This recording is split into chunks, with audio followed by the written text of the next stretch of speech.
Qu'est-ce qui s'est passé réellement? Moi, connaissant le danger qu'elle courait, et que moi aussi je courais, si je lui laissais tomber dans ces dangers-là, j'ai dit je dois utiliser une autre méthode, c'est grimacer ou contraindre cette accouchée pour atteindre les objectifs qui lui sont vitaux.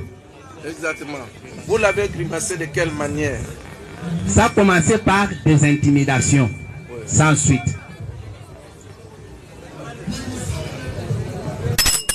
Silence, s'il vous plaît, silence. Et puis, on avait demandé à tout le monde de descendre. Comment vous vous retrouvez là-bas? Sécurité, faites-moi descendre tous ceux qui sont là-bas s'ils ne sont pas avocats. Descendez, descendez. Descendez là-bas.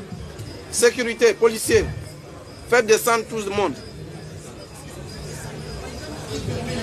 Faites descendre tout le monde. Faites descendre tout le monde. Que tout le monde descende.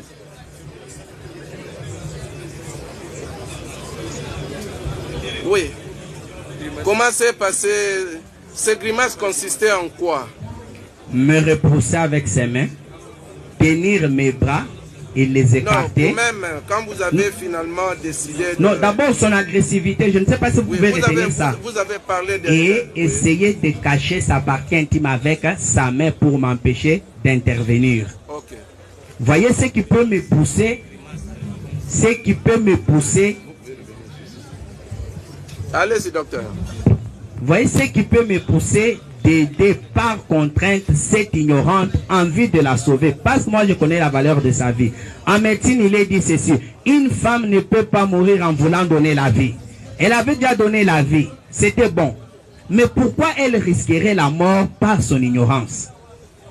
C'est comme je dirais ceci: vous avez un enfant qui joue sur une autoroute, et si vous l'aimez, vous allez lui dire: Junior, quitte sur l'autoroute. Non.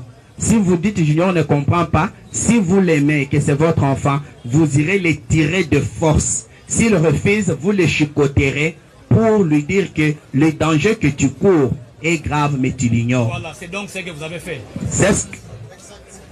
Oui. Attendez. Maître, s'il vous plaît. Répondez aux questions du tribunal. Ça, c'est un exemple. Répondez aux questions du tribunal. Ça, c'est un exemple. Maître, vous l'assistez, vous l'assistez. Ça, c'est un exemple, mais revenons dans le fait saillant. Ça, ce n'est... Ça, ce n'est qu'un exemple. Attendez, monsieur David, il y a le ministère public qui voudrait ajouter une petite réponse, question. Oui, allez-y, monsieur le procureur. Monsieur le Président, nous demandons d'abord au greffier d'acter correctement les déclarations du prévenu. Un exemple et l'exemple qu'il vient de donner. Et en outre, j'en profite, monsieur le Président. Nous constatons que le prévenu évite de répondre à la question. L'évidence c'est qu'il n'y avait pas de collaboration. Et il vient de soulever cela. Et quelle a été sa réaction? Et en tant que médecin, où est-ce qu'il a mis le principe du libre choix de patient? Merci, monsieur le procureur, pour la question. Est-ce que je peux... Non, maître, attendez que le tribunal... Est-ce que je peux continuer parce que je suis presque à la fin? Attendez que c'est le tribunal qui vous pose des questions. Répondez d'abord aux questions. Est-ce que je peux continuer? Suffisamment de temps pour intervenir. Allez-y. Oui, vous répondez aux questions du tribunal. Merci. Vous venez de dire tantôt qu'il y a eu grimaces et intimidation. Dites clairement au tribunal en quoi ont consisté vos grimaces et vos intimidations. C'était d'abord en parole. Et cela n'a pas suffi pour convaincre. C'était quel genre de parole? Madame, tu cours un grand danger, mais que toi tu ignores. Parce que tu n'es pas venu donner la vie pour répartir cadavre. C'est ce que vous considérez comme grimace? Non, non, mais je suis en train d'enchaîner. Je commence par les petites. Dites au tribunal. Bien sûr, j'ai dit intimidation et grimace. Je commence par intimidation. C'est en parole. Attendez, dites clairement au tribunal en quoi ont consisté vos grimaces et vos intimidations. C'est venu de vous-même. Bien sûr, mais c'est ce que je dis. c'est d'abord lui dire en parole que tu cours le grand risque qui est le décès maternel si tu ne me laisses pas continuer à te donner les soins qui te sont nécessaires. Et devant cet état de nécessité, devant cette urgence des urgences, une femme qui saigne en postpartum pour une déchirure toute simple qu'on peut réparer en quelques minutes, mais qui refuse. Mais si je dis bon, viens, signe ici. Vos grimaces et intimidations ont-elles produit des effets? Mais, oui, bien sûr. Et les effets sont que, à la fin de cela, la dame est remontée sur la table et elle m'a laissé travailler cette fois-ci en collaborant jusqu'à la fin. Ce qui était un grand étonnement de ma part. J'ai dit, mais c'est parce que tu ne voulais pas écouter dès le début. Vous êtes sûr que vous avez collaboré jusqu'à la fin? Jusqu'à la fin, je vous assure, j'ai terminé, je l'ai lavé, je lui ai fait les soins vulvaires qu'elle refusait au début. Et j'étais étonné, sans donner aucun médicament. Et tout était fini, elle n'avait pas de pampers. J'ai même demandé qu'on amène un habit pour donc, quand même... Pour vous, vous n'avez porté aucun coup à la dame? Si, je le fais. Oui. Je l'ai fait. À l'aide de quoi? À l'aide de mes mains et les pinces s'esquivaient mais pas donner parce que je sais que les pinces c'est pas un instrument avec lequel on peut taper. Si vous visualisez ce qui se passe, je suis en train de grimacer mais pas taper si vous êtes vraiment très éveillé. Vous avez donné des coups. Saviez-vous que ces coups pouvaient porter des douleurs ou des traumatismes? Ça ne le pouvait pas parce que je sais avec quelle qu'est-ce que je dirais, intensité. Je sais quand je vais faire mal, quelle intensité utiliser, et quand je vais faire peur, quelle intensité utiliser. C'est que je voulais faire. Attendez, vous avez donné des coups, mais avec l'intention, c'était avec quelle intention avec ces coups que vous avez donné?